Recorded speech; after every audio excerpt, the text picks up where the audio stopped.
Sa totoong kwento ng buhay, hindi lahat ng nag-iibigan ay palaging may masayang katapusan. Minsan nga kung sino pa yung totoong nagmamahalan, sila pa yung hindi nagkakatuluyan. Hindi naman kasi natin pwedeng panghawakan palagi ang pag-ibig na nararamdaman natin para sa isang tao. Kasi kahit na alam natin na mahal din tayo ng taong mahal natin, marami pa rin ang pwedeng maging dahilan para bitawan natin sila. Tunay na nakakasira sa pagmamahalan kapag ang isa sa inyo ay nagawang magloko at magkaroon ng iba. Bakit nga ba may mga taong nagagawang tumingin pa sa iba kahit meron na silang karelasyon? Sino nga ba ang totoong nagkulang?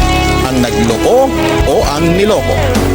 Sa isang relasyon ay hindi lang pagmamahal ang dapat na umiiral. Dapat ay meron ding respeto, katapatan at pagiging kontento. Huwag mo nang hanapin sa iba ang wala sa iyong mahal. Cheating is a choice and not a mistake. Being faithful to your partner is a responsibility and not a choice. Kung hindi mo na mahal ang isang tao ay palayain mo na siya. Kung hindi mo kayang makontento sa kanya ay pakawalan mo na siya.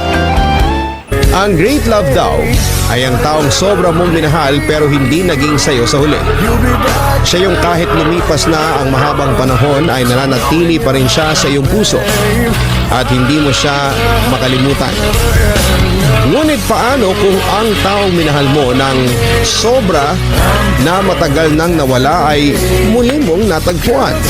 Handa ka bang ipaglaban siya kahit nararamdaman mong muli siyang mawawala at magpapaalam? Masakit at mahirap ang magparaya, lalo na pagdating sa larangan ng pag-ibig. Masakit na isuko ang isang tao lalo na kung ito ay mahal na mahal mo pa. Kaya naman isang pagsaludo sa mga taong nagparaya dahil alam nila na yon ang tamang gawin. Kaya huwag nating isipin na kapag ang isang tao ay nagparaya ay wala na siyang pagmamahal sa taong kanyang iniibig. Sadyang alam niya lamang na yon ang dapat niyang gawin para sa ikabubuti ng napakarami kahit pa kapalit noon na yung sakit na maiiwan sa kanyang puso't pagkatao. Mahirap talagang basahin ang totoong nararamdaman ng isang tao lalo na kung ang intensyon niya ay magpanggap na mahal nila tayo.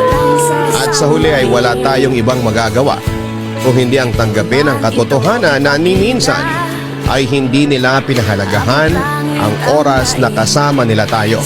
Sakit isipin na sa kabila ng totoong pagmamahal, pagpapatawad at pagsasakripisyo na ibinigay mo, ay ikaw pa rin ang naiwang nasasaktan.